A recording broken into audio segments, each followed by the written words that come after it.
नमस्कार साथियों, स्वागत है आप सभी का जय हिंद क्लासेस के इस यूट्यूब चैनल पर। जैसा कि आप लोगों को पता है कि अपन मैथ्स के क्लासेस कर रहे थे और मैं आप लोगों को जो है बेसिक सामान्य गणित जो है उसकी 4 क्लासेस ले चुका हूँ आपकी। और उसमें मैंने जितना भी बेसिक था, जो जिस बच्चे को कुछ भी नहीं आता है उसके लिए भी जो है वो क्लासेस बना दी है। अगर आप मैथ्स पढ़ना चाहते हैं, सीखना चाहते हैं, वो क्लासेस देखें। उसके बाद में आप ये कंपटीशन एग्जाम वाली क्लास आए देखने और आराम से देखें, आपको हर चीज़ समझ में आएगी। उसके लिए पहले वो क्लासेस बनाई है मैंने। और आज जो है हम जो है कंपटीशन एग्जाम प्रतियोगिता परीक्षाओं के अंदर जो है आने वाले जो है जो कैसे प्रश्न आते हैं उनके बारे में बात करने वाले हैं। ठीक है, तो अब उनके उनके बारे में बात करेंगे। आज का अपना टॉपिक जो है वो है कि संख्या पद्धति के अंदर जो है अविभाज्य गुणनखंडों पर आधारित प्रश्न जो है वो सोल्व करने वाले हैं। कि अविभाज्य गुणनखंड जो होंगे उन पर जो प्रश्न आते हैं वो उनको जो है आपको किस प्रकार सोल्व करना है और क्या जो है अपन किस प्रकार प्रश्न करते हैं। ठीक है, उनके ऊपर बारे में बात होगी कि अविभाज्य गुणनखंडों पर जो है प्रश्न। एक बात और ध्यान रखें, ये जो है टॉपिक पढ़ने के बाद में आपको कहीं से कुछ पढ़ने की जरूरत नहीं पड़ेगी। इससे बाहर कुछ भी नहीं जाएगा। ये एक वीडियो के अंदर जो है मैं सारी चीजें कवर कर लूंगा और उसके अंदर जो है आपको अविभाज्य गुणनखंडों जहाँ से क्वेश्चन आता है बता दूंगा। इंपॉर्टेंट ये चीज यहाँ से एग्जाम में क्वेश्चन वहीं से बनेंगे, इससे बाहर कुछ भी नहीं होगा। सारी चीजें आपको जो है एक ही कंटेंट, सारा कंटेंट जो आपको एक ही जगह मिलेगा। ठीक है, इधर उधर कहीं जाने की जरूरत नहीं पड़ेगी। ठीक है, वीडियो को देखें और आगे आइए बात करते हैं इस बारे में कि क्या है अविभाज्य गुणनखंडों पर जो है प्रश्न कैसे आते हैं। तो हमने जैसे कोई संख्या ली है, माना कि हमने एक संख्या ले लेता हूँ मैं 1470, मैंने एक संख्या ले ली। ये 1470 जो संख्या है, ठीक है, इसके माने सबसे पहले मुझे अविभाज्य गुणनखंड करना है। अविभाज्य जो है गुणनखंड जो है मैं करना चाहता हूँ और उसके बाद में अविभाज्य गुणनखंड करने के बाद में प्रश्न हमसे किस तरह से पूछे जाएंगे उसके बारे में बात होगी। तो अब सबसे अविभाज्य गुणन करने का सबसे बेसिक तरीका सब जानते हैं। एक वो अभी आपको बताता हूँ कि अविभाज्य गुणन करने का तरीका जो है आपके पास सब लोग जो है करते हैं कि यहाँ पर एक चीज आपको ध्यान रखनी है कि अविभाज्य गुणनखंड अगर हम करने जा रहे हैं तो आपको जो भाग लगाना, मतलब जो गुणनखंड आएंगे वो अविभाज्य संख्या माननी चाहिए। अविभाज्य संख्या कौन कौन सी होती है ये हम पहली वीडियो में देख चुके हैं। पहली वीडियो में बता चुका हूँ अविभाज्य संख्या जो है वो कौन कौन सी होती है, उनको पहचानते कैसे है, क्या पहचान है, किस तरह से हम उनको ध्यान रखते हैं। ठीक है, तो अविभाज्य संख्या है जिनके अंदर केवल खुद का डिवाइड होगा और किसी का नहीं होगा, उसको अविभाज्य संख्या कहेंगे। सबसे छोटी अविभाज्य संख्या 2 होती है, फिर उसके बाद 3 आ गई, 5, 7, उसके बाद में 11, 13, 17, इस तरह से आगे जो है वो संख्याएं वो चलती रहेंगी। ये सारी अविभाज्य संख्या है। मतलब आपके गुणनखंड के अंदर इन संख्याओं के अलावा आपको कोई संख्या नजर नहीं आनी चाहिए, आपको ये संख्या ही उसके अंदर दिखाई देनी चाहिए। आप बोल लो मैं 6 से डिवाइड कर लूं, 4 से डिवाइड कर लूं, नहीं, उसके अंदर ये नहीं चलते हैं। आपको अविभाज्य गुणनखंड के अंदर अविभाज्य संख्याओं के अंदर ही आपको जो है आंसर देना, अविभाज्य संख्या ही केवल आनी चाहिए, उसको बोलते हैं अविभाज्य गुणनखंड। मतलब इन संख्याओं के रूप, मतलब ऐसी संख्या जिनको गुणा करेंगे इन अविभाज्य संख्याओं को तो आपस यही संख्या आनी चाहिए, वो उसको बोलते हैं अविभाज्य गुणनखंड। ठीक है, उसके फॉर्म में। तो जैसे सबसे पहले अब मैंने इसको करेंगे तो सबसे पहले हमें 2 का डिवाइड करना है, 2 का भाग, तो उसके लिए आपको भाजकता का नियम पता होना चाहिए। तो 2 के भाजकता का नियम क्या है, किसी संख्या इकाई का जो अंक जो है वो 0, 2, 4, 6 और 8 और उसमें 2 का डिवाइड जाता है। अब आपको अगर भाजकता के नियम अगर आपको नहीं आते हैं तो आप कमेंट में लिखें कि आपको भाजकता के नियम सीखने शानदार तरीके से, तो उसके ऊपर भी एक वीडियो बना दी जाएगी आपके लिए। लेकिन आपको कमेंट आएंगे तो बनाई जाएगी। ठीक है, कि आपको भाजकता का नियम शानदार तरीके से पढ़ने, आपको सारी चीजें जो है सीखने को मिल जाएंगे कि भाजकता का नियम जो है किस तरह से आपको लगाने हैं और किस तरह से याद करना है। ठीक है, शानदार जो है ट्रिक के साथ और कॉन्सेप्ट के साथ में। ठीक है, 2 का हमने 2 का करेंगे तो 2 का तो आप वैसे जानते हो, 2 का डिवाइड करना है इसका मतलब किसी संख्या को कुल मिलाकर वो आधा करना है। ठीक है, ये 1470 है, आप इसके आधे कर लोगे तो 735 ऐसे हो जाएंगे। और नहीं आप डिवाइड करना चाहो तो 7 में 14 करके फिर 3 और 5 ऐसे कर सकते हो। अब मैं इसमें 2 का डिवाइड नहीं हो रहा है, अब 2 करने के बाद मैं 3 का ट्राई करूंगा तो मैं 3 का देखूंगा तो 3 का नियम क्या है, मैं सबसे पहले 3 का नियम जानना होगा मुझे। तो 3 का नियम क्या है, किसी भी संख्या के अंकों का अगर हम योग करें अगर उसमें 3 का डिवाइड 3 का भाग जा रहा है तो पूरी संख्या में 3 का भाग जाएगा। तो मैं इसमें 3 का भाग ऐड करके देखता हूँ। देखो 7 और 3 10, 10 और 5 15, 15 15 3 फिर पहाड़े मारते हैं, इसका मतलब 3 का भाग इसमें चला जाएगा। तो इसमें 3 का हम डिवाइड करेंगे, 3 का देंगे, 3 दूनी 6 और यहाँ पर हो जाएगा मेरा 4 दूनी जो है 12 और मेरे पास में 5 3 15, ये हो गया मेरे पास में। ठीक है, अब मैंने जो है ये यहाँ पर ये डिवाइड कर लिया मैंने। अब मुझे जो है इसको आगे डिवाइड करना है। अब मैं इसको आगे डिवाइड करना चाहता हूँ तो मैंने 3 का देख लिया। अब वापस मैं 3 का इसमें चेक करूंगा, जब तक अब मेरा 3 का खत्म नहीं होगा तब तक मैं 3 का दूंगा। तो मैं वापस ऐड करके देखता हूँ कि 5 और जो है 4 9 9 2 11 और 11, इसका मतलब 11 में 3 का डिवाइड नहीं होगा, उसका मतलब 3 का नहीं जाएगा। अब 5 का देना होगा मुझे, 3 का नहीं जा रहा, 5 का मैं 5 का ट्राई करूंगा, तो 5 का मेरे पास भाज्यता का नियम क्या है, तो 5 का हमारा भाज्यता का नियम क्या होता है, अगर किसी संख्या का इकाई का अंक, ये वाला इकाई का अंक जो है वो या तो 0 या हो 5, तो उसमें जाएगा 5 का भाग पूरा पूरा। तो इसमें 5 का भाग अगर हम देखते हैं कि 5 का मतलब 5 का भाग जाएगा, तो हम इसमें 5 का भाग दे देंगे। तुमने 5 का भाग दिया इसमें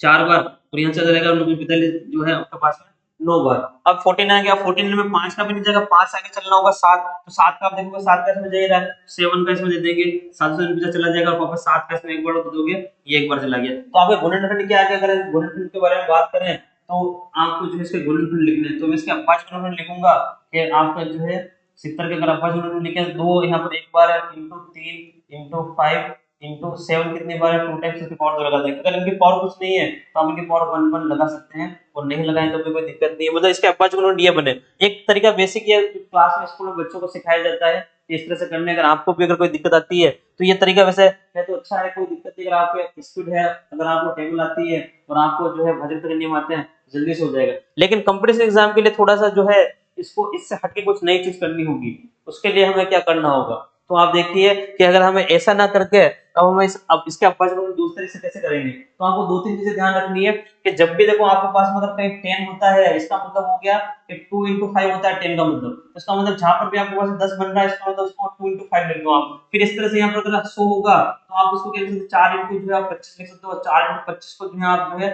2 का स्क्वायर into 5 का स्क्वायर इस तरह से लिख दोगे। तो इस तरह से जब मतलब आगे संख्या बढ़ जाएंगे 100 10,000 इस तरह चलेंगे, 10,000 चलेंगे, तो आप क्या करोगे कि इनको इस तरह से बनाते हुए चले जाओ, पावर बढ़ते जाएगा, 1000 आएंगे तो पावर 3 3 हो जाएगी, जितने जीरो एक जीरो पावर एक एक, दो जीरो इनके 2 की पावर जो है 2 की 5 पावर 2 की 1000 हो गए। तो यहाँ पर अगर मैं 1000 का लिखना चाहूंगा तो क्या लिख देंगे, 2 की पावर कितना जाएगा 3, और यहाँ पर जो है 5 की पावर कितना जाएगा, मेरे पास में कितना जाएगा 3 आ जाएगा। तो यहाँ पर 3 और 4 होंगे 4 हो जाएगी। इस तरह से मतलब ये जो चीजें क्या है आपके पास में चलती जाएंगी। तो मतलब जैसे पीछे अगर ये आ रहा है आपके पास में 100 आ रहा है, 10 आ रहा है, 100 1000 आते हैं, तो आप उसको 2 की पावर और 5 की पावर में इस तरह से लिख लोगे, तो हमारा काम आसान हो जाएगा। हम इसको भी इस तरह से बनाने की कोशिश करेंगे कि यहाँ पर जो है हमारे पास में अगर इसको बनाना चाहता हूँ तो देखो यहाँ पर आप इसको 147 इंटू अगर मैं इसको 10 लिखते हैं और इसको आगे सोल्व करते हैं, देखो इसको भी आप सोल्व करना है। इसमें आपको किस कौन सी जो है अभाज्य संख्या से भाग देने पर आपको देखते लग रहा हो किसका पावर चला जाएगा, तो देखो आपको यहाँ 14 दिख रहे हैं, 7 दिख रहे हैं, इसका मतलब 7 चला जाएगा, तो 7 देता हूँ मैं इसके अंदर, 7 के 7 दूनी 14 और 7 के 7 चला गया। और इसको 10 को मैं कैसे लिखूंगा, अभी मैंने बात की है कि 10 जो है इसको आपको 2 into 5 लिखना है, 10 को मैं 2 into 5 लिखूंगा, ये 2 into 5 हो गया। हमने इसको 2 into 5 लिख दिया। अब इसको आगे और तोड़ेंगे, देखो ये कितना है मेरे पास में 21, इस 21 को अगर हम चाहें 3 into 7 लिख लेंगे। दो प्राइम नंबर्स में तोड़ना है, पर आपको कोशिश करनी है प्राइम नंबर्स टूट जाए। अब देखो प्राइम नंबर टूट गया, कोई दिक्कत नहीं है, यहाँ पर जो हो गया 2, और आपके पास में जो है सॉरी यहाँ हमने जो है 7 से डिवाइड किया था ना, तो हमने 7 तो लिखे नहीं, एक 7 तो लिखना है,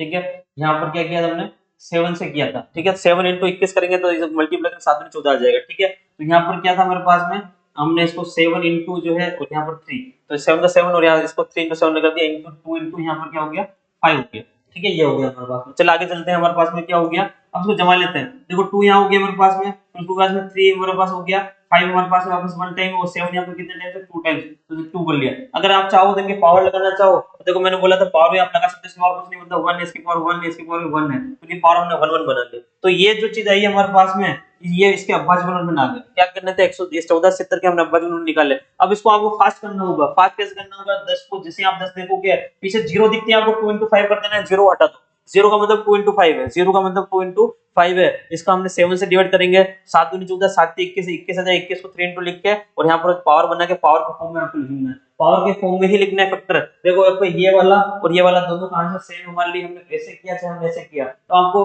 अब आपको ध्यान रखना है कि आपको किस तरह से करना है इसको, जितना जल्दी फास्ट हो सके उतना फास्ट इसके अविभाज्य गुणनखंड करने। अब अविभाज्य गुणनखंडों से रिलेटेड प्रश्न जो है एग्जाम में कौन कौन से पूछे जाते हैं उनके बारे में बात होगी कि उनके बारे में क्या बात करनी है, ठीक है।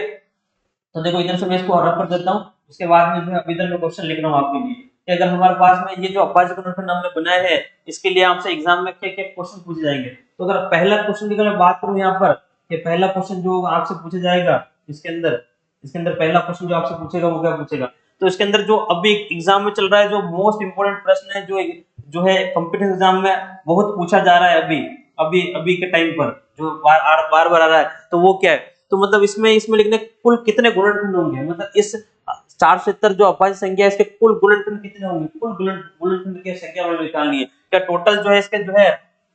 प्राइम फैक्टर्स जो है वो कितने होते हैं वो निकले, तो कुल जो है हमारे पास अपने टोटल फैक्टर्स कितने होंगे, टोटल फैक्टर्स कितने होंगे, इसके कुल गुणनखंड कितने हैं वो हमें निकालना है। तो यहाँ पर पहला प्रश्न क्या होगा कि इसके कुल गुणनखंड हमें निकालने हैं, कुल गुणनखंड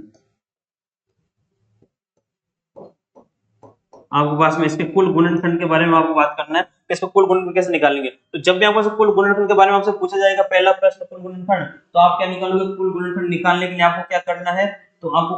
कुल गुणनखंड निकालने के लिए जितने भी आपके पास में गुणनखंड आए हैं, अभाज्य गुणनखंड आए हैं, इन सब की जो घातें हैं घातों में +1 करके गुणा कर लेना, गुणा कर लेना। तो कैसे निकालेंगे कि जो जितनी भी घातें हैं, मतलब घात जो है घात में क्या करना है आपको +1 करना है और उन सबका क्या करना है, उन सबका गुणनफल करना है। क्या करना है, गुणनफल मतलब उन सबको हमको गुणा कर लेना है। गुणनफल कर लोगे और आपका आंसर जो आपके हाथ में आ जाएगा। कुल गुणनफल मुझे निकालना है, देखो यहाँ पर कितना है 1, तो 1 + 1 हो गया इसकी पावर। मैं आपको अभी सीखने के लिए बता रहा हूँ, यहाँ पर 1 फिर आपस इसको मल्टीप्लाई करोगे आप, इसकी पावर कितनी है 1, 1 + 1 करना है, एक जोड़ना है मतलब कुल मिला के ऊपर, फिर आपको मल्टीप्लाई इसकी पावर कितनी 5 और 1 + 1, मतलब पावर जितनी भी है आप उसको उसमें +1 करके और आप जो है एक एक जोड़ते जाओ इस तरह से। देखो मैंने इसके यहाँ पर 2 1 कर लिया, तो मैंने इस तरह से जो है इसका क्या कर लिया, सबकी पावर जो थी इसकी पावर 1 थी, इसमें +1 किया, इसकी पावर +1 किया, इसकी पावर +1 किया, इसकी पावर +1 किया। ये मैं आपको समझाने के लिए लिख रहा हूँ, आपको ध्यान दे इसके लिए लिख रहा हूँ, ठीक है, ताकि जब मैं इसको हटा दूं यहाँ में, जब इसको डायरेक्ट भी लिख सकते हैं आपको जो कंफ्यूजन होगा तब डायरेक्ट लिखोगे आप 2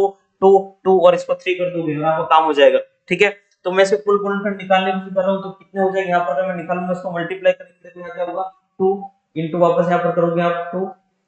और वापस आप यहाँ करोगे कितना हो जाएगा, ये हो जाएगा आपके पास 2 हो गया और यहाँ पर आपके पास हो जाएगा 3, ठीक है। ये जो है टोटल है हमारे पास में, तो ये 8 ये कितना हो जाएगा 4 और 4 8 8 इंटू जो है आपके अंदर करोगे 3 और आपका आंसर आ जाएगा 24। तो इससे कुल गुणनखंड कितने बनेंगे 24 बनेंगे। पहला क्वेश्चन सबसे मोस्ट इंपोर्टेंट एग्जाम में जो यहाँ से पूछा जा रहा है आपसे, वो ये पूछा जाता है कि कोई सी भी आपको संख्या दे देगा उसका कुल गुणनखंड आपसे पूछेगा इसके कुल गुणनखंड कितने होंगे। तो आपको कुल गुणनखंड निकालने के लिए क्या करना है, इनकी जितनी भी घातें हैं इन घातों में आपको क्या करना है, इन घातों में आपको क्या करना है 1 1 जो है प्लस करना है, मतलब इनकी घात जितनी भी उसमें एक एक प्लस करना है और प्लस करने के बाद में जो है आपको जो है इन सबको गुणा करना है और गुणा करने के बाद में जो भी संख्या आएगी वो मेरे कुल मतलब इस संख्या के कुल गुणनखंड कितने बनेंगे 24 इसके कुल गुणनखंड बनेंगे। दूसरा क्वेश्चन, ठीक है, क्वेश्चन नंबर 2 जो हमसे पूछा जाएगा एग्जाम में क्या होगा कि इसके कुल गुणनखंड कितने बनेंगे, इसके सम गुणनखंड कितने बनेंगे, सम गुणनखंडों की संख्या कितनी होगी, सम गुणनखंड, ठीक है। तो सम गुणनखंड के बारे में बात करनी है तो आपको कुछ भी नहीं करना है कि सम गुणनखंड जब भी आपको निकालना है तो सम का मतलब क्या होता है कि इवन संख्या 2, तो केवल एक आपको केवल इवन जितनी भी अभाज्य संख्या होती है उसमें केवल 2 जो है वो सम संख्या, इसके अलावा कुछ नहीं है। तो 2 की पावर जो है वो आपको वो ले जितनी है उतनी लेनी है, उसको ना घटाना है ना बढ़ाना है, जितनी है तो 2 की घात जो भी है यहाँ, तो आप 2 की घात जो भी होगी 2 की घात जो है वो आपको लेनी है, 2 की घात लेनी है, 2 की घात को लेना है और उसके बाद में इनटू वापस वही करना है। अन्य जो है आपके पास में अन्य जितनी भी संख्या है अन्य की घात जो है, ठीक है, उसमें क्या करना है +1 करना है और वापस इन सबको कर लेना है, इन सबको आपको गुणनफल कर लेना है, इन सबको आपको गुणनफल कर दोगे आपका आंसर अन्य की घात में +1 करके गुणा करना है जो यहाँ करते थे, ठीक है। तो इसके अगर सम गुणनखंड निकालेंगे तो हमारे पास में सम गुणनखंड कितने आ जाएंगे, वापस बात करेंगे 2 की घात कितनी यहाँ पर 1 है, 1 लिख देंगे इनटू बाकी आपको वैसे इन सब में बढ़ाओगे तो अन्य की घात में +1 करूंगा 2 हो जाएगा, वापस 2 हो जाएगा और वापस कितना होगा हमारे पास में 3 हो जाएगा और आप गुणा कर लोगे इनको कितने 4 12, तो आपका सम गुणनखंड कितना आ गया 12। तो आपका सम गुणनखंड की संख्या कितनी है आपके पास में जो है वो 12 हो गई, ये आपका आंसर आ गया, ठीक है। तीसरा क्वेश्चन जो हमसे पूछा जाएगा एग्जाम में, इसके विषम गुणनखंड जो है वो उनकी संख्या क्या होगी, विषम गुणनखंडों की संख्या, विषम गुणनखंडों की संख्या, कि विषम गुणनखंडों की संख्या जो है आप कैसे निकालोगे। तो विषम गुणनखंडों की संख्या में आपको कुछ भी नहीं करना है, 2 के अलावा जितनी भी संख्या होंगी घातों में +1 कर लो बस आपका काम हो गया। तो विषम गुणनखंड जो है मतलब विषम अभाज्य संख्या 2 के अलावा जितनी भी जो आपको उसमें संख्या दिख रही है, ठीक है, उसके उनकी सब घातों में +1 करना है आपको और आपको क्या कर लेना है उनको मल्टीप्लाई कर लेना, आपका काम हो जाएगा, ठीक है। तो 2 के अलावा, ठीक है, 2 के अलावा जितनी भी संख्या है तो लिख देता हूं मैं विषम जो गुणनखंड है, ठीक है, की घात में क्या करना है, +1 करना है, और +1 करने के बाद में इन सबका गुणनफल, और उसके बाद में आप इन सबको क्या कर लोगे, गुणनफल कर लोगे, आपको इन सबका गुणा कर लेना है, गुणनफल कर लेना है। तो अगर इसको मैं अगर अब इसके निकालूंगा क्या करूंगा, 2 के अलावा आपके पास में क्या है, पर 3 है, तो वापस 3 की जो है आपका 3 की जो है आपके पास में क्या करोगे, 2, फिर आप इसे आप कर लोगे, वापस 2 हो जाएगा, वापस कितनी जगह 3। अब 2 को लेना ही नहीं है, 2 की पावर लेनी नहीं, अगर जैसे 2 की पावर यहाँ 1 थी तो हमने 1 ली, अगर यहाँ पर 2 की पावर 2 होती तो हम यहाँ 2 लेते, 3 होती तो यहाँ 3 लेते, और यहाँ पर हमें कुछ भी लेना ही नहीं, मतलब 2 की पावर को लेना ही नहीं, इसको 2 की पावर को लेना ही नहीं, केवल इनकी पावर जो है इसको एक-एक बढ़ा देंगे और मल्टीप्लाई करेंगे, हमारा काम हो जाएगा। ठीक है, बस मल्टीप्लाई करोगे तो ये भी कितना आएगा, 12 आएगा, ये भी हमारे पास में कितना है, 12। अब आप जो भी आएगा हमें लिखना है। अब आप देखो कि अगर अगर हमने सम गुणनखंड निकालने, हमने विषम गुणनखंड निकालने हैं, सम निकाला हमने, विषम निकाला, और कुल कुल गुणनखंड हमारे पास ये, अगर ये कुल है तो इसके अंदर सम भी है, विषम भी है, तो आपको जब इन दोनों को प्लस करोगे तो ये वापस आना चाहिए आपके पास में। तो आपके पास ये जो कुल गुणनखंड जो होते हैं, इसका मतलब ये बोल सकते हैं कि कुल गुणनखंड जो है, कुल गुणनखंड जो है, ठीक है, वो क्या होते हैं, बराबर होते हैं सम गुणनखंड प्लस विषम गुणनखंड।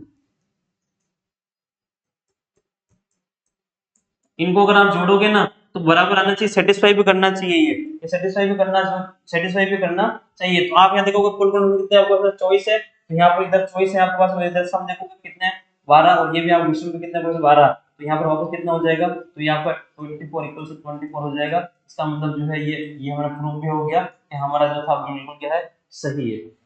ठीक है, इस तरह से मतलब ये कुल गुणनखंड जो आएंगे तो वो आपको ये सम वाले विषम वाले प्लस करने के बाद में वापस 24 भी आना चाहिए, इसका मतलब हमारा जो है सही है। तो हमने क्या सीखा है, कैसे निकालना है। अगर आपको वापस विशेष कह रहा हूं मैं, ये एग्जाम में बहुत बार पूछा जाता है, कुल गुणनखंड निकालिए, बहुत एग्जाम में क्वेश्चन आता है, हर कंपनी एग्जाम में ये क्वेश्चन आता ही आता है। ठीक है, सोशल ध्यान रखना है, गुणनखंड करने हैं आपको, गुणनखंड करने के बाद में इनकी घातें जितनी भी है, इनकी घातों में एक एक प्लस करना है, बढ़ाना है, एक बढ़ाओगे, उन सबका गुणा करोगे, गुणा करने के बाद जो आंसर आएगा वो हमारा क्या होगा, कुल गुणनखंड होंगे। कुल गुणनखंड होने के बाद में अगर आपसे सम गुणनखंड पूछता है तो 2 की पावर जितनी भी है, यहाँ पर फिलहाल 1 है, 1 के अलावा 2 3 4 5 जो भी हो वो पावर आपको यहाँ पर लगानी है, वो लेना है, पावर जो उसमें बढ़ाना कुछ भी नहीं है, जितनी है उतनी ही लेनी है। उसके बाद में अदर जो है, अन्य जो है, उनके खातों में +1 करना है, वापस गुणा कर देंगे, आंसर आ जाएगा। और जब विषम गुणनखंडों की संख्या निकालेंगे तो आपको हमें जो है 2 की घात को बिल्कुल लेना ही नहीं है, 2 की घात आप नहीं लोगे, मतलब 2 की पावर को आप बिल्कुल, 2 की पावर जो भी है, 5 है, 3 है, 2 है, 4, उसको लेने नहीं, बस केवल आपको 2 के अलावा जितनी भी घातें हैं इनको +1 कर लेना है और गुणा कर लेंगे, और हमारा आंसर जो है विषम जो है आ जाएगा। ठीक है, अब ये प्रश्न जो थे ये हमारे पास गुणनखंड। अब आगे अभाज्य गुणनखंडों से प्रश्न जो है हमसे कैसे पूछेंगे, इसके अंदर और प्रश्न क्या आएगा, 3 प्रश्न हो गए, आगे चलते हैं। चौथा प्रश्न जो है वो क्या होगा, देखो, एक मैं इसको वापस इधर लिख लेता हूँ। हमारे पास कौन संख्या थी, 1470 थे, तो 5 और ये है ना, तो मैं इसको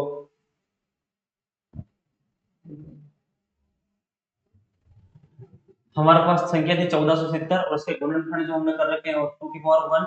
3 की पावर 1, 5 की पावर 1 और 7 की पावर जो है 2 है। जो है हमने 3 क्वेश्चन हमने कर लिए। चौथा प्रश्न जो है आपसे क्या पूछा जाएगा, इसमें चौथा प्रश्न अगर आपसे पूछेगा एग्जाम में तो क्या है, तो कुल अभाज्य गुणनखंड कितने होंगे, कुल, अब यहाँ पर ध्यान रखना, यहाँ पर कुल अभाज्य गुणनखंड के बारे में बात कर रहा हूँ। कुल जो है अभाज्य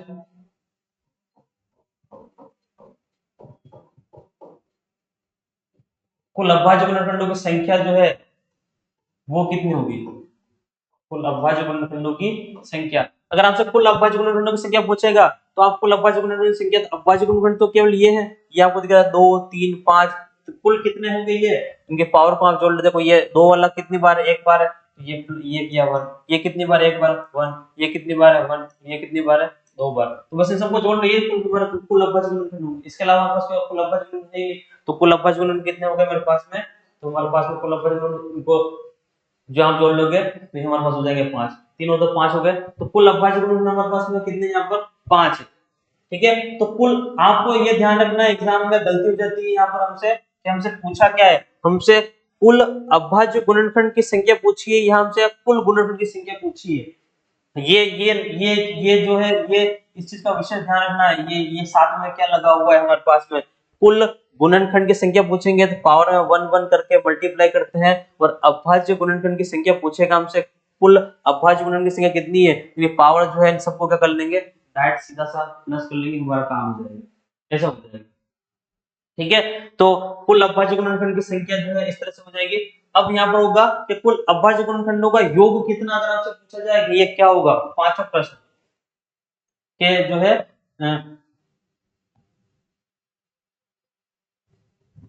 सभी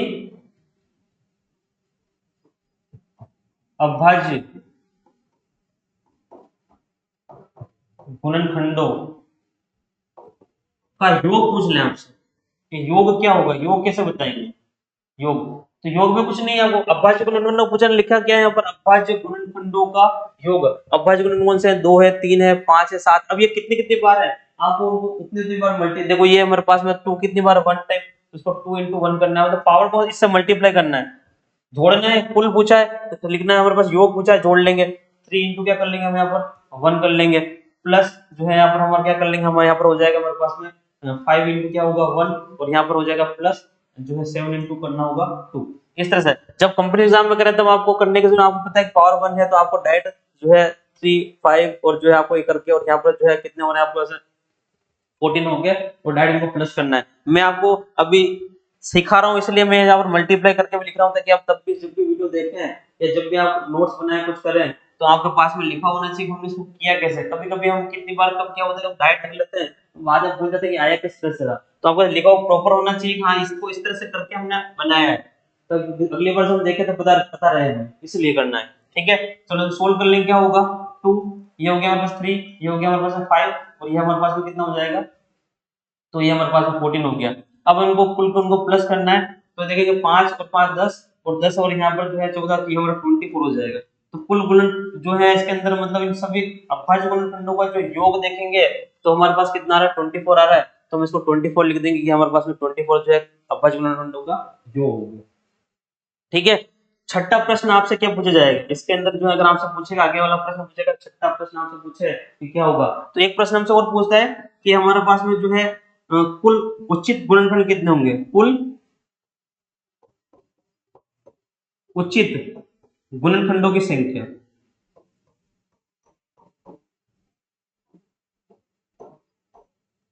की संख्या अगर आपसे पूछ ले तो आपको क्या करना है, कि आपके पास में जो है कुल उचित गुणनखंड कितने होंगे, उचित गुणनखंड जो है उनकी संख्या कितनी होगी, वो कितने होंगे, तो आपको उचित गुणनखंड निकालने के लिए क्या करना होगा, क्या तो आपको कुछ नहीं करना है, आपको जो कुल गुणनखंड थे, कुल गुणनखंड में से आपको क्या कर लेना है, -1 करना, तब आप कहेंगे, ये भी छोटा सा प्रश्न है, इंपॉर्टेंट है, एग्जाम पूछ लेते हैं आपके पास में उचित गुणनखंड क्या होंगे, आप कंफ्यूज हो जाओगे, कुल गुणनखंड आपने अभी, तो अभी देखो आपके पास कुल गुणनखंड कितने थे, तो अभी हमने पीछे निकाल रखे कुल गुणनखंड, ये हमारे पास कुल अभाज्य गुणनखंडों की संख्या, ये नहीं, मुझे यहाँ पर कुल गुणनखंडों की संख्या चाहिए, तो हमने पीछे वाले निकाल रखा है, कुल गुणनखंड कितने थे हमारे पास में, कुल गुणनखंड जो है कितने निकाले थे 24, तो 24 थे, इसका मतलब यहाँ पर क्या करना होगा हमें, 24 -1, इसका मतलब 23 जो है वो हमारे क्या होंगे, जो है हमारे उचित गुणनखंड होंगे, कि हमारे पास में जो है कितने होंगे, तो हमारे पास में 23 जो है ये क्या हो जाएंगे, हमारे पास में जो है उचित गुणनखंडों की संख्या हो जाएगी, मतलब कुल गुणनखंड आपके पास जितने भी है उसमें से आपको क्या कर देना है, एक घटा देना है, और आपके पास में जो है उचित गुणनखंडों की संख्या आ जाएगी। तो इस तरह से जो है ये चीजें आपको करते रहनी है, कि जो है किस तरह से क्या होगा, ये इन चीजों के बारे में ध्यान रखना है। अब हम आगे चलेंगे, और आगे चलने के बाद में जो है कि आपके पास में हम अब आगे प्रश्न हमसे और क्या पूछेगा, 6 प्रश्न मैंने आपको बता दिए इससे, कि हम एक एक करके हमने पढ़ा कि हमसे अगर इस तरह से पूछेगा आंसर ये देना है, ये पूछेगा आंसर इस तरह से देना है, ये पूछेगा आंसर देना है। अब हमसे आगे और प्रश्न क्या पूछ सकता है, सातवां प्रश्न हमसे क्या पूछ सकता है, इस गुणनखंड के अंदर क्या प्रश्न पूछा जा सकता है, तो आगे वाले प्रश्न के बारे में बात करते हैं। तो हमसे आगे वाला प्रश्न जो है, ठीक है, तो 7 नंबर का जो प्रश्न जो है वो आपसे क्या पूछा जाएगा, अगर 7 नंबर का हम प्रश्न की अगर हम बात करें कि 7 नंबर आपसे क्या पूछेगा, तो 7 नंबर का प्रश्न जो है आपसे पूछा जाता है कि सभी जो आपके पास में गुणनखंड है, सभी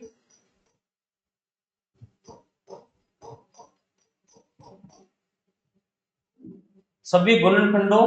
का गुणनफल पूछ ले आपसे, क्या पूछ लिया आपसे कि सभी गुणनखंडों का गुणनफल,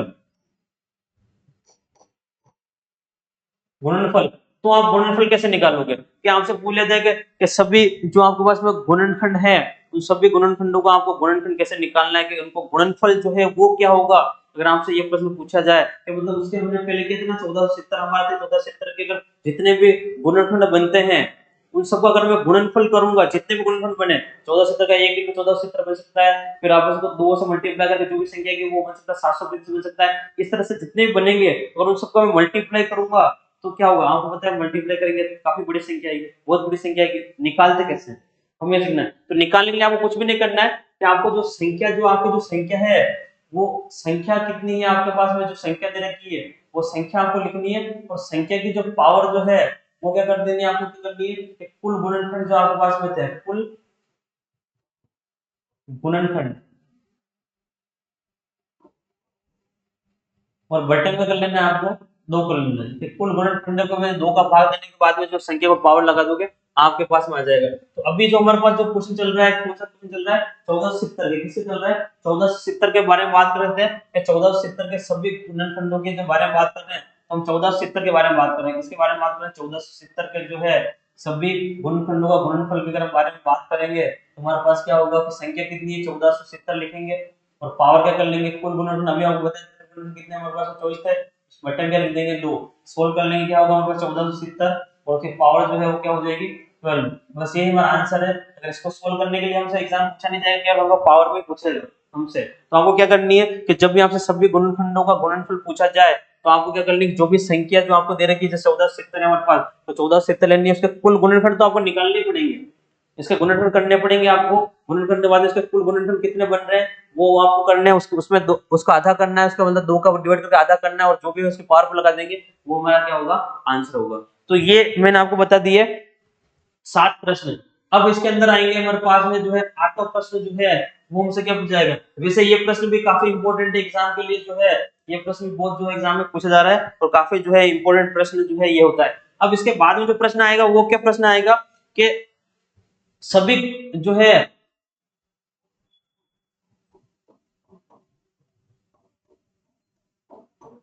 गुणनखंडों का योग अगर आपको निकालना है तो आप कैसे निकालोगे? क्या प्रश्न पूछा हमसे कि सभी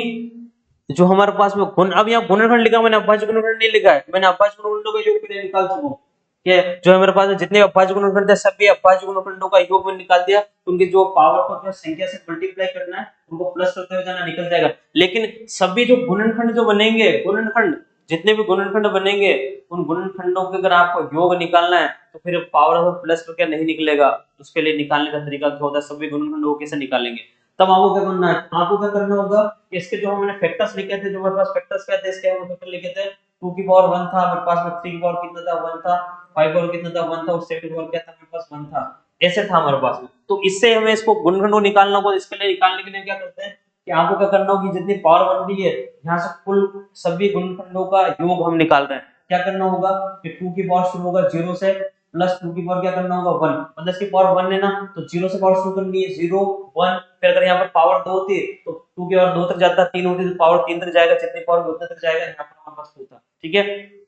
तो 2 की पावर 0 और 2 की पावर कितनी होगी 1 हो जाएगा। ये करना है, फिर इसका मल्टीप्लाई होगा, यहाँ पर जोड़ नहीं होगा, योग है यहाँ पर सभी गुणनखंडों का योग है, लेकिन वो योग यहाँ पर मल्टीप्लाई से निकलेगा, ना कि जो है यहाँ पर प्लस करने से। मल्टीप्लाई करना होता है, क्या करना होता है, मल्टीप्लाई, मल्टीप्लाई करेंगे। ठीक है, मल्टीप्लाई करना होगा, आगे चलेंगे 3, तो यहाँ 3 कितना है, 3 की पावर 5 शुरू करेंगे 0 प्लस 3 की पावर कितना होगा 1। ये मैं 1 तक क्यों ले जा रहा हूँ, अगर मेरे यहाँ पर 3 की पावर 2 होती ना तो मैं इसको 3 की पावर 1 प्लस 3 की पावर 2 तक ले जाता। फिर मल्टीप्लाई करेंगे, आगे जाएगा यहाँ पर हमारे पास 5 की पावर 5 और 0 प्लस 5 की पावर कितना हो जाएगा 1 हो जाएगा। और यहाँ पर अगर आगे बात करेंगे मल्टीप्लाई, अब 7 वाले में आएंगे, देखो 7 की पावर 0 आएगा, प्लस 7 की पावर 1 आएगा, और प्लस 7 की पावर यहाँ पर 2 भी आएगा। इस तरह से आएगा हमारे पास में।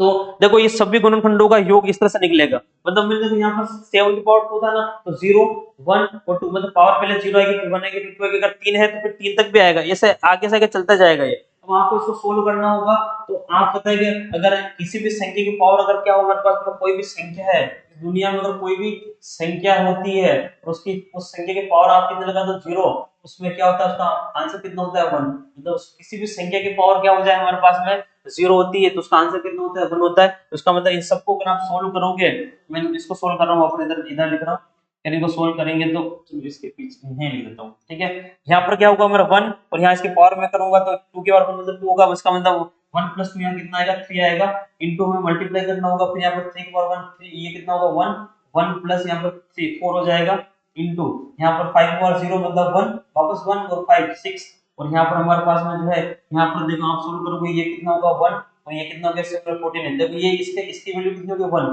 प्लस इसकी वैल्यू कितनी होगी 7, प्लस इसकी वैल्यू कितनी होगी 49, अब 49 और 50 57 हो गए, कितना होगा 57। आप इन सबको मल्टीप्लाई करेंगे और सबको मल्टीप्लाई करने के बाद में जो भी आएगा वो हमारा क्या होगा कि इन सभी गुणनखंडों का क्या होगा, योग होगा। इस तरह से हमें इनका योग क्या करना होगा, निकालना होगा, मल्टीप्लाई कर सकते हैं आप, कर लेना, कोई दिक्कत वाली बात नहीं, मल्टीप्लाई हो जाएगा। हमें सीखना है क्वेश्चन को करना कैसे,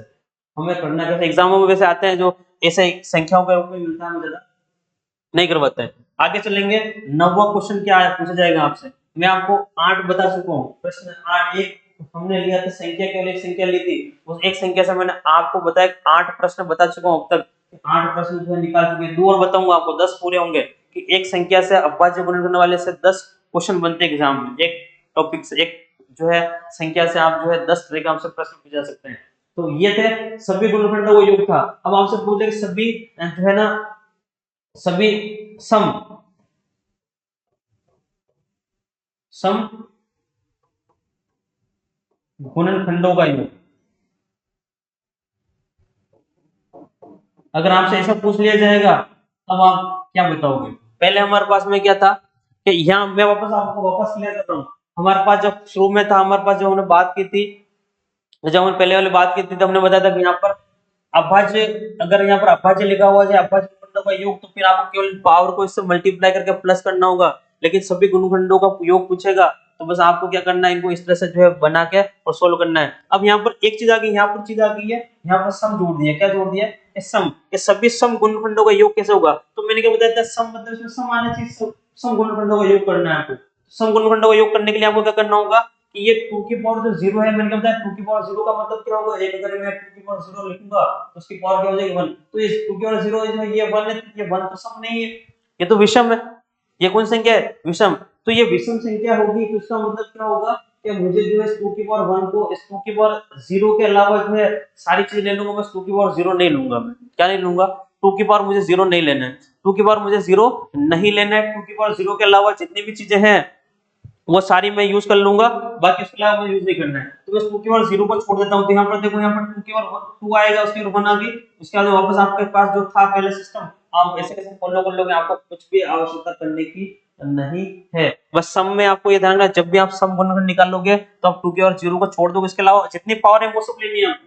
उसके अलावा जितनी भी सब लेनी है, क्योंकि 2 की पावर 0 के अलावा 2 की पावर 1 होगी, 2 की पावर 2 होगी, 3 होगी, 4 होगी, 5 होगी, कुछ भी करोगे उससे सारी सम संख्या आती है, क्या आती है, सम संख्या आएगी। तो आप क्या करोगे, यहाँ पर 2 की पावर 0 को छोड़ दोगे, इसका मतलब 2 की पावर 1 बचेगा, आगे वापस आपके पास में जो वापस वही हो जाएगा 3 की पावर 0 प्लस 3 की पावर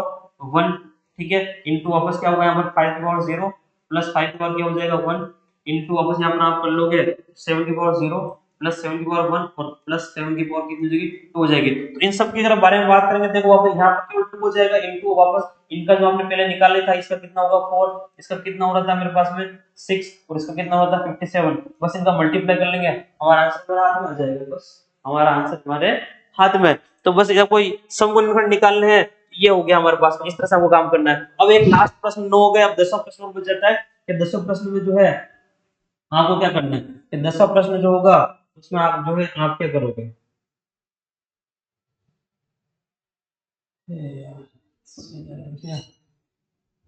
चलो अब आगे प्लस बना देते हैं कि हमारे पास में जो है कि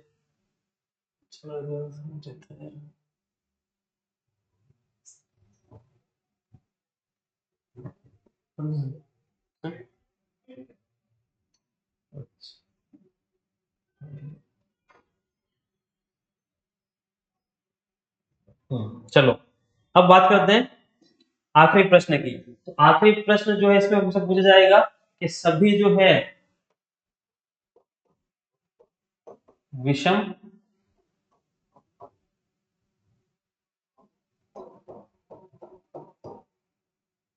गुणनखंडों का योग।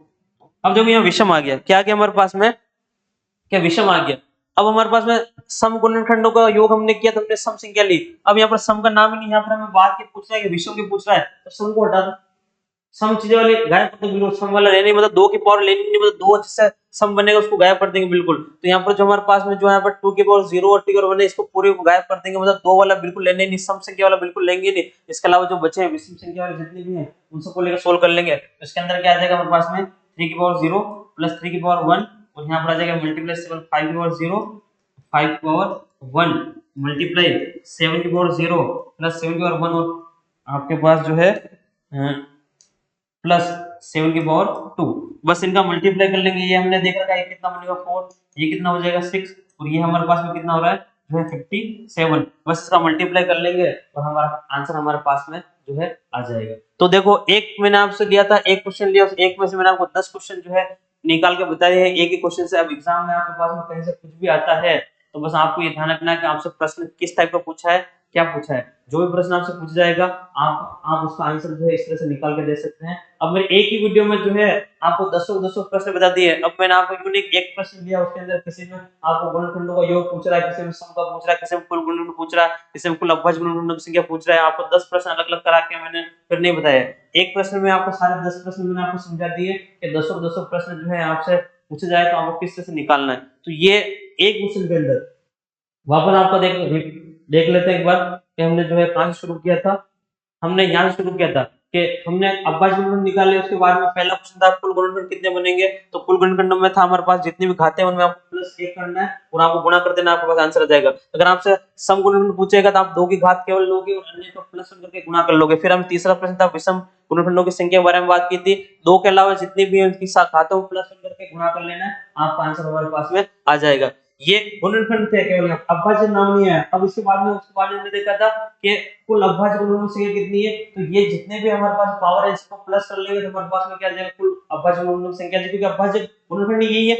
फिर सभी अभाज्य गुणनखंडों का योग चाहिए, तो ये कितने हैं इनका योग करना, ये 2 कितनी बार एक बार है, 3 एक बार है, 5 एक बार है, 7 दो बार है, तो इसको जोड़ लेंगे। तो जोड़ने के बाद जो संख्या आएगी वो हमारे पास में क्या कुल अभाज्य गुणनखंड आ गया। मैंने बताया आपको कुल पूछे तो गुणनखंडों की आपको संख्या पूछ जाए तो कुल गुणनखंड जो होते हैं उसमें से आपको एक माइनस कर लेना, हमारे पास आ जाएगा। फिर आगे हमने क्या बात की है कि सभी गुणनखंडों का योग चाहिए आपको, तो फिर आपको इस तरह से जो है आपको चलते जाना है और सबका कुल सभी गुणनखंडों का योग आपको निकाल लेना है। सभी जो है आपके पास में सम गुणनखंडों का योग चाहिए तो इस तरह से हो जाएगा, और सभी विषम गुणनखंडों का योग चाहिए 2 के अलावा जितनी बचेंगे उन सबका क्या कर लेंगे हम यहाँ पर जो है इस तरह से मल्टीप्लाई करके आंसर निकाल लेंगे। तो ये था हमारे पास में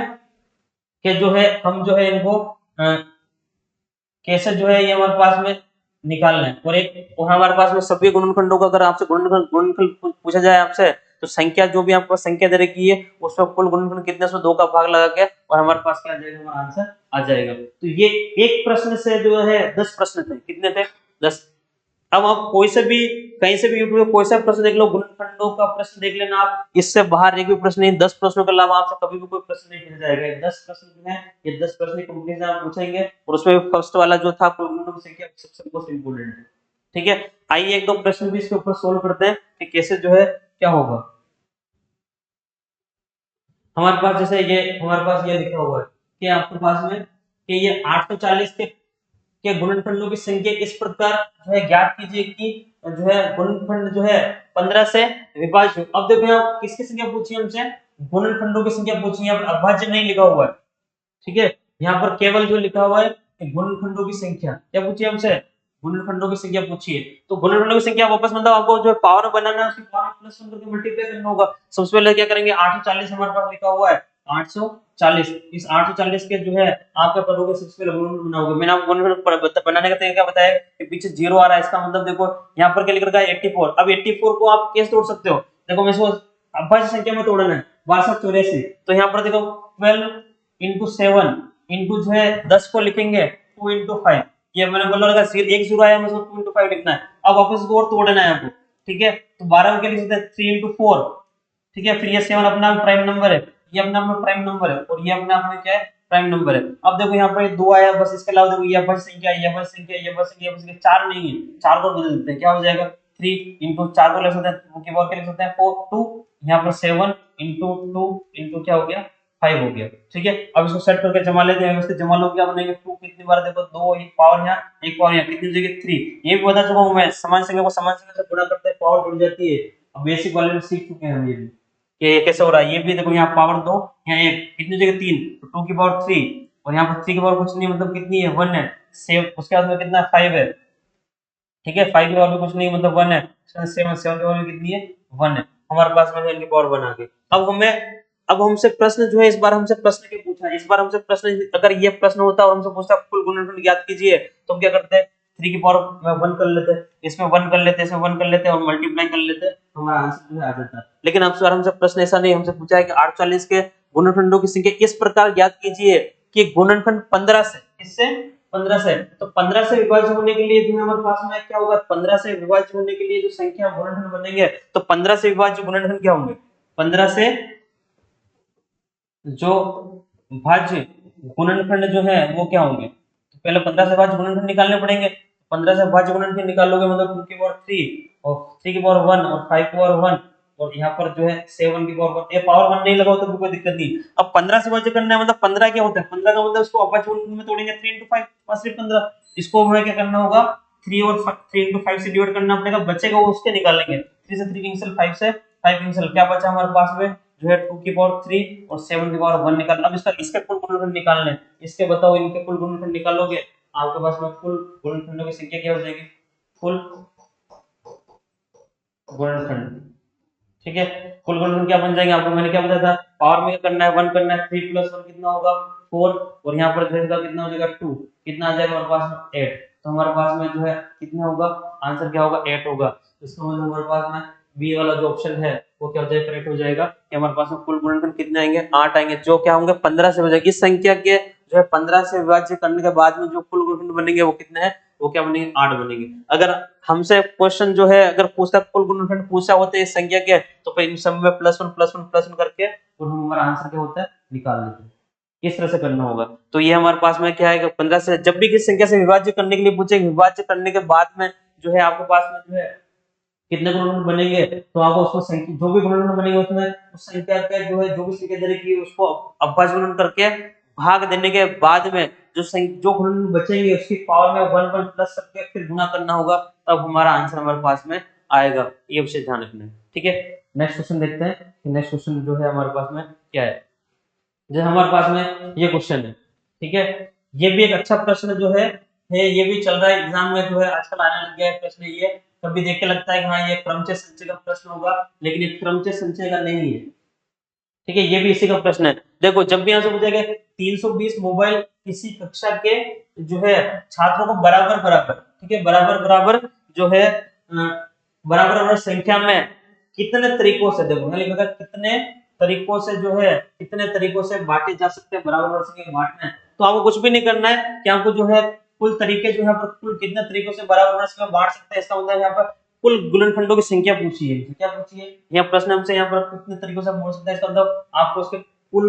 गुणनखंडों की संख्या निकालनी है। बस यहाँ ये समझने वाला है कि आपके पास में कितना है 300 जो है 20 है। मैंने आपको बताया कि यहाँ पर जो है ये है 32, तो उसको क्या लिख सकते हैं हमारे पास में लिख देंगे 32 को, देखो 32 इनटू जो है इसको 10 करेंगे और उसको आप वापस बनाओगे, 32 का मतलब 2 की पावर कितना हो गया 5, और यहाँ पर आ जाएगा पास में कितना हो जाएगा 2 इनटू क्या हो जाएगा हमारे पास में 5 हो जाएगा। वापस को सोल्व कर लेंगे तो हमारे पास में 2 की पावर कितनी हो जाएगी 5 और 1 1 6 हो गई, और यहाँ हमारे पास में जो है 5 हो गया, इसकी पावर को आप 1 लिख सकते हो। ये इसके हमारे पास में आ गए गुणनखंड। हमसे क्या पूछा है कि अगर हमारे पास में कुल तरीके, तो आपके पास में कुल तरीके जो होंगे तरीके वो किसके बराबर होंगे, बराबर होंगे आपके पास में कुल गुणनखंडों की संख्या, कुल गुणनखंड। कुल गुणनखंड जो होते हैं वही हमारे क्या होते हैं कुल तरीके होते हैं, और कुल गुणनखंड आपको पता है किस तरह से निकालते हैं, यहाँ पर कितना 6 है इसमें 1 कर लेंगे, तो 6 प्लस 1 7 मल्टीप्लाई कितना 5 है, 5 और कर लेंगे तो कितना आ जाएगा 14, तो हमारा आंसर कितना होगा 14 जो है वो हमारा क्या होगा आंसर होगा। 14 वाला ऑप्शन देख लेते हैं कौन सा है, हमारा आंसर सही होगा, तो हमारा ऑप्शन नंबर सी जो है वो बिल्कुल करेक्ट होगा। ऑप्शन नंबर सी जो है एकदम करेक्ट है कि 14 तरीकों से जो है आप 320 जो मोबाइल है उनको 14 तरीकों से बच्चों को बराबर बराबर संख्या में जो है बांट सकते हैं। उसके तरीके कितने होंगे 14 तरीकों से आप बांट सकते हो, 14 तरीकों से आप उनको बांटा जा सकता है। ठीक है, आइए देखते हैं एक प्रश्न और देखते हैं। हमारे पास एक प्रश्न ये आ गया है, ये भी काफी अच्छा प्रश्न जो है है हमारे लिए कि ये क्या कहता है हमसे, देखो कि यदि x जो है वो इस तरह से दे रखा है, x जो है आपको इस फॉर्म में दे रखा है, वो तो x के कुल कितने गुणनखंड होंगे, ठीक है, मतलब इस x के कुल गुणनखंड हमसे पूछे हैं। अब आपसे कुल गुणनखंड पूछे तो आपको तो ये जो है अविभाज्य गुणनखंड के रूप में चाहिए, उसके बाद में इनकी जो पावर होगी उसका आप में प्लस वन कर लोगे, आप हो जाएगा। क्यों नहीं आपसे कुल गुणनखंड पूछने, आप ऐसे बीच में प्लस लग रहा है और आपको ध्यान ना रहे कि 5 की पावर 1 6 की पावर प्लस वन करके मल्टीप्लाई कर लो और आप आंसर दे दो, ऐसा मत कर देना कहीं। ऐसा नहीं, बीच में क्या लग रहा है, प्लस लग रहा है, हमको उसका प्लस को हटाना है, बीच में क्या चाहिए, मल्टीप्लाई। तो क्या करेंगे कि आपके पास में क्या दे रखा है, हमको दिया हुआ x दे रखा है, तो 3 की पावर 5 प्लस 3 की पावर कितना है हमारे पास में 6 प्लस 3 की पावर कितना है 7 और प्लस 3 की पावर कितना है 8, आगे और भी हो सकता है, इस तरह से चलेगा। तो आपको पहले इसको नंबर में बनाना पड़ेगा, गुणनखंड में बनाना पड़ेगा। देखो 3 की पावर यहाँ पर जब भी इस तरह से पावर चलती है तो हमें सबसे छोटी पावर कॉमन आती है, सबसे छोटी जो घात होगी वो क्या ले सकते हैं, बाहर ले सकते हैं। देखो यहाँ पर 3 की पावर हम 5 के कर लेंगे, कॉमन ले लेंगे, अंदर क्या बचेगा, यहाँ से मैंने पूरा कॉमन ले लिया, यहाँ पर 1 बचेगा, प्लस यहाँ पर पावर 6 थी, हमने 5 बाहर ले ली, यहाँ पर पावर बचेगी 1, 3 की पावर 1 बचेगी, प्लस यहाँ पर 7 थी पावर, हमने 5 ले ली बाहर, यहाँ पावर 2 बचेगी। पावर जब भी बाहर लेते हैं पावर जितनी पावर हमने बाहर ली है उसके अलावा जितनी उतनी बच जाएगी। यहाँ पर 7 में से 5 बाहर की 2 होगी, प्लस यहाँ पर 3 की पावर कितनी 8 है, 8 में से 5 में बाहर ले ली, यहाँ पर कितनी बचेगी 3, 3 की जो है पावर कितनी होगी 6 हो गई। सोल्व करेंगे x बराबर क्या बनेगा 3 की पावर 5, ठीक है, इनको सबको जोड़ेंगे, देखो ये 1 है, ठीक है, ये कितना हो गया, पावर सोल्व करने के बाद 3, इसकी पावर सोल्व करेंगे कितना होगा 9, और इसकी पावर सोल्व करेंगे कितना होगा 20 जो है 7 हो जाएगा, ठीक है। सबको जोड़ेंगे, देखो क्या होगा हमारे पास में 3 और 5, इन सबको जोड़ेंगे क्या होगा, देखो 9 और 1 10 10 13 हो गया हमारे पास में, 13 और यहाँ पर जो है 7 जोड़ देंगे 20, और कितना हो रहा है हमारे पास में ये नहीं 9 और जो है हमारे पास है 27 है ना, ये थे हमारे पास 9, ये 3 था ये 1 था, ठीक है, 9 और 10 हो गए 13 और 7 जो 20 और 40, ठीक है, तो हमारे पास इनटू हो रहा है यहाँ पर 40। अब इसको आप और बनाओगे 3 की पावर 5 और आपने मैंने बोला था 4, इसका मतलब इसको 2 इंटू 10 लिखेंगे और वापस जो है इसको 2 की पावर में जो है इसको 2 लिख देता हूँ, ठीक है, और ये हो गया 10 हो गया। आगे और उसको बना लेते क्या होगा 3 की पावर 5 और 2 की पावर जो है आपके पास में 2 और वापस 10 को आप लिख दोगे जो है 2 इंटू यहाँ पर आपको लिख देना, इसको 5 लिख देना, ये हो गया हमारे पास, ठीक है।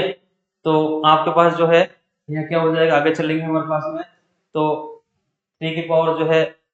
5 और आपके पास में 2 की पावर देखेंगे हमारे पास में कितनी हो जाएगी, 2 की पावर हो जाएगी 3 और आपके पास में हो जाएगा 5 की पावर क्या हो जाएगी हमारे पास में 1 हो जाएगी। अब जो है आपके पास में जो है अब आपको आंसर निकालना होगा, तो अब हमें जो है ये फैक्टरी होंगे, अपन यहाँ कुल गुणनखंड चाहिए, हमें कुल कितने गुणनखंड होंगे, तो कुल गुणनखंड अगर आपको निकालना है, कुल जो है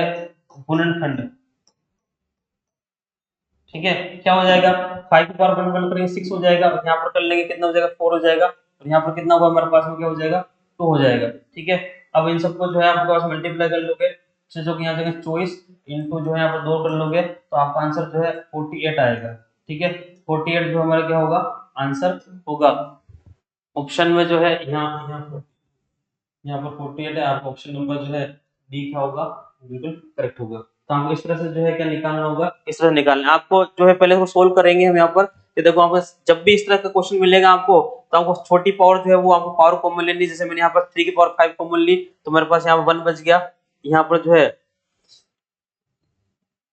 नहीं यार आपको जो है यहाँ पर हम जो है ठीक है 3 की पावर जो है यहाँ पर 1, ठीक है, यहाँ पर 1, यहाँ पर आपके पास में 5 थी 11 आ गया, 2 आ गया और 3 आ गया, इस तरह से पावर कॉमन ले ली, उसके बाद में जो है यहाँ पर 1, यहाँ पर कितना हो गया 3 हो गया, यहाँ पर आपको 9 हो गया, और यहाँ पर जो है 3 की पावर जो है 3 कितनी होगी मेरा 27, इन सबको प्लस कर लेंगे, प्लस करने के बाद जो भी आएगा इसके इसके गुणनखंड बनने, इसको गुणनखंड के फॉर्म में बनाया हमने, ये बना, उसके बाद में कुल गुणनखंड निकालने हैं, इनके पावर के बढ़ा देंगे, वो बढ़ाने के बाद में मल्टीप्लाई कर लेंगे और 48 जो है आ जाएगा, इस तरह से जो है हमारा क्या होगा आंसर आ जाएगा। तो इस तरह से देखो ये मैंने आपको 3 क्वेश्चन बताए हैं, अब ये 3 क्वेश्चन और वो आपको 10 क्वेश्चन, ठीक है, ये इस एक वीडियो के अंदर, अब आपको इससे बाहर कुछ नहीं मिलेगा कहीं पर, जब भी आप करोगे इस तरह से सब मिलेंगे, पहला क्वेश्चन था एक, उसके अंदर 10 और आपको 3 क्वेश्चन ये अलग से, मतलब है वही तरीके, इनके अंदर भी काम वही है, बस क्वेश्चन पूछने का तरीका अलग है, बाकी इनमें भी निकालने कुल गुणनखंड ही है। मैक्सिमम टाइम में हर जगह आपसे क्या पूछा जा रहा है, कुल गुणनखंड याद कीजिए, यहाँ पर कुल गुणनखंड था हमारे पास, कुल गुणनखंड निकाल ले, इससे पीछे वाले क्वेश्चन में कुल गुणनखंड निकाल ले, फर्स्ट वाले में मैंने आपको सबसे मोस्ट इंपोर्टेंट बताया कुल गुणनखंड, कुल गुणनखंड निकालना सबसे ज्यादा इंपॉर्टेंट है। उसको आपको सीखना है कि जो भी गुणनखंड होते हैं उनकी पावर में एक बढ़ा के उनको गुणा कर लेंगे तो कुल गुणनखंड की संख्या आपके पास में आ जाएगी। ठीक है, इस तरह से जो है करना है। कल वापस मिलेंगे आपको जो है नई वीडियो के साथ में। जो है इस पे अगर क्वेश्चन और नए मिलेंगे उसके अलावा, नहीं तो फिर दूसरा टॉपिक लेंगे उस पर एग्जाम में, कॉम्पिटिटिव एग्जाम में कैसे क्वेश्चन आते हैं वो मिलेंगे। आप कोई से भी कॉम्पिटिटिव एग्जाम उठा के देख लेना, इससे बाहर आपको कोई भी क्वेश्चन नहीं मिलेगा। तो सारा कंटेंट आपको एक जगह मिलेगा, एक ही वीडियो में मिलेगा। ठीक है, अब तक के लिए जो है यहाँ आप देख आगे वाले वीडियो में जो है अपन शेषफल पर है या इकाई अंक पर, आगे वाले वीडियो इकाई अंक पर लाते हैं। इकाई अंक पर जो है वो आपके पास में जो है किस तरह से क्वेश्चन आते हैं उसके बारे में बात करेंगे। थैंक यू, धन्यवाद।